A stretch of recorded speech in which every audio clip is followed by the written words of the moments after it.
Good morning. All right, I'm doing one more take for the road. You may be wondering what game genre the YouTube title is referring to. Well, it's the only game genre worth a damn, but I did leave you a hint in the thumbnail. Which video game character is that outlined in black? Well, I don't know what that is. All right, I'll tell you. The game genre that does not exist in VR is the third-person platformer. You may be wondering, and subscribe, how would a third-person platformer even work in VR? Isn't VR kind of intrinsically first-person? Well, you're wrong.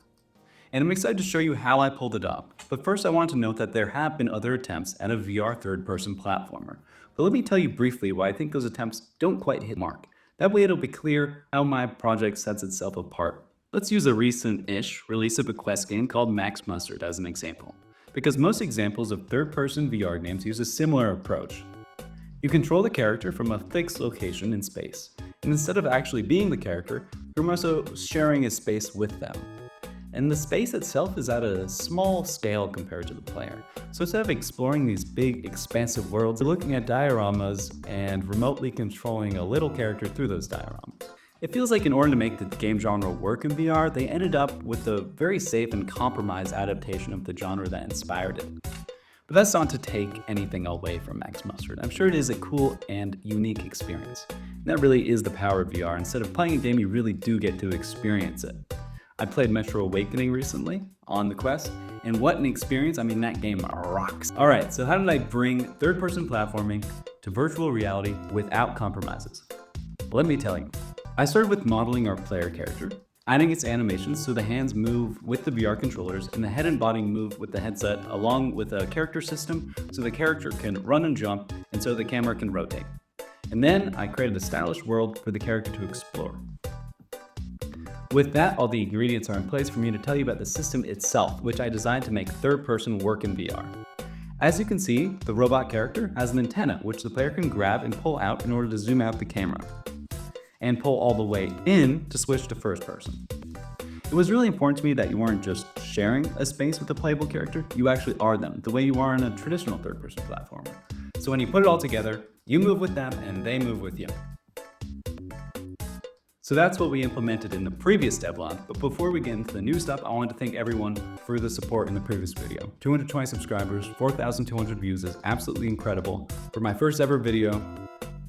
But especially thank you for all the wonderful comments. I did not think this project would connect so personally with a bunch of people, so thank you so much. All right, let's keep moving. Let's start with smaller features and fixes and make our way up to the big ones.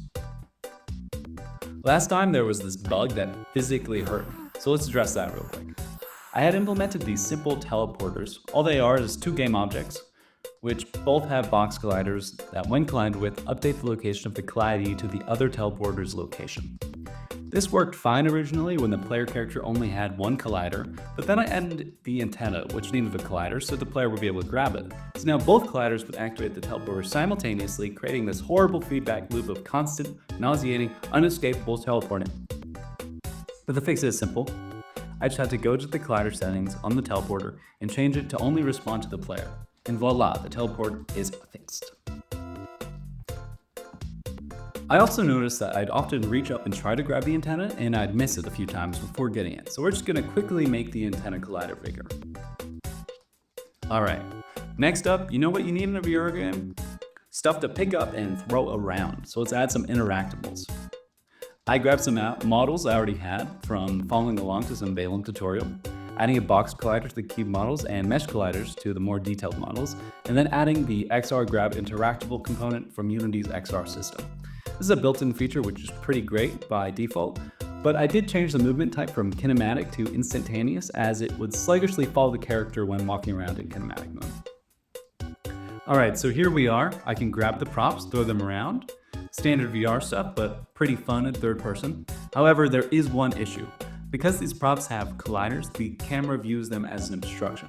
So when I hold them in between the camera and the camera zooms in past it, so the character remains visible.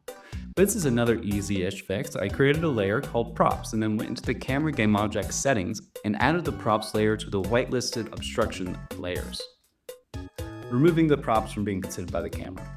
Steps like these are pretty trivial thanks to the incredible free asset called the Kinematic Character Controller, which this program is built around, and also Unity's built-in XR implementation. Alright, in the last video I talked about adding orbs you can collect to refill your double jump, allowing you to cover greater distances, but we never actually implemented them, so let's do that. I start with grabbing this cool floaty electric orb thing. The idea being that you're a robot, so collecting some electricity recharges you, allowing for another jump. Then I added a sphere collider and sized it up to fit the orb. Next up, we had to code the logic for refilling the double jump. First, I changed the isDoubleJumpConsumed variable in my character controller from private to public, so this new script could access it, and then I created a new script called DoubleJumpCollect, which essentially just checks if the double jump has been consumed, and if so, sets the isDoubleJumpConsumed variable to false, and then disables the collectibles object for 5 seconds. So here it is in action. I can double jump, collect the orb, and jump again, and then it'll reappear after 5 seconds. Alright, before we get into the major feature of this devlog, I want to touch on something I saw a lot of people bringing up in the previous video. Haters were hating, well, not really. In all seriousness, people were bringing up a good point about motion sickness, as motion sickness is absolutely an essential thing to consider in VR development, and it is kind of a unique trait of the medium. But what I found is that what causes motion sickness is not intuitive at all. What you think will cause motion sickness can be totally fine, and what you think is totally benign can absolutely make you nauseous. As a developer, you really just have to put on the headset and see what works. Intuitively, you'd think that floating around following this character in this manner would be taxing, but since you're physically further from the ground and any objects around you, I actually find it to be less taxing than being in first person, because you get that space. As for the rotation of the camera, as long as you keep your eyes on the character as it orbits, I actually find it to be less nauseating than a traditional VR smooth turn.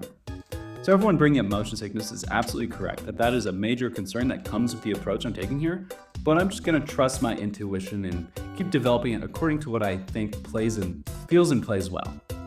And I'll take it from there, but what I absolutely don't want to do is compromise the game concept outright, out of a preemptive fear of it causing motion sickness.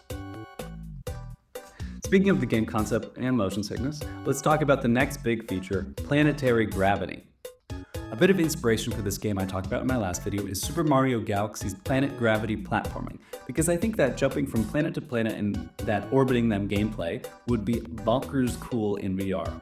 So I've already got a planet in this very effective but simpler than it seems script that handles reorienting the player around a sphere. And as long as the player is oriented towards the center of the sphere, and since gravity is always pulling the character downwards, with this simple script we have functional planetary gravity. The problem is this is a binary system, meaning it's either on or off, so the player is either getting pulled towards the planet or not. This means the player cannot jump on a planet in order to start orbiting it. It can only teleport onto the planet and teleport off that same planet. This is a problem since we want to emulate that Super Mario Galaxy type jumping from planet to planet and orbit to orbit. Since we need to modify this implementation in order to support that type of behavior, I started by creating a child game object of the planet called Gravity Trigger, and then adding a trigger sphere collider and sizing it up to where I want the planet's gravity to have an effect. Then I added a sphere that makes it so that when the player collides with the gravity trigger, it makes the player gravity orient them towards the planet. This way you can jump into the planet's gravity, run and jump on the planet, and then jump out of the planet's gravity. This was a good step in the right direction, but the problem was that the transition from not being under the planet's gravitational influence to being under it was immediate, with no transition, so it was way too abrupt, jarring, and not representative of the type of gameplay we're going for, so I had to address that. I tried a lot of things to achieve that, but I won't bore you with the plethora of stupid ideas I had that did not work. What I realized was the obvious approach after lots of trial and error was to use a variable from the kinematic character controller system called bonus orientation sharpness, which essentially limits how much an extra orientation effect like gravity affects the player. So when the values decrease, the player is less affected by the planet's gravity. So I created this script that decreases the bonus orientation sharpness the further you are from the planet, and increases the sharpness the closer you get. That way you get that clean transition with the gravity having more and more effect the closer you get to the planetary body, which is how the mechanics intuitively should function. With that, we've got a functioning planetary gravity system for the player, where you can jump from orbit to orbit and explore the planets as you please. But coming back to motion sickness for a bit, although this solution looked pretty good in the game engine, switching over to the headset revealed that it's pretty rough. It's a little bit of a queasy experience. So there's still work to be done on this feature, but I think the solution to that problem will be more in the implementation of the level design, where we'll create a curated path that is designed specifically to have not such harsh transitions, instead of relying solely on the system itself. All right, that's what I've got today. Thank you so much for watching. I feel like I said collider like 50 times. If you're working on anything cool, please let me know about it in the comments. I'd love to hear all about it. And yeah, I hope you enjoyed the video. Please like and subscribe if you're so inclined. This is only my second video ever, so every time those digits increase, it delivers dopamine directly into my brain. Thank you. Enjoy your life.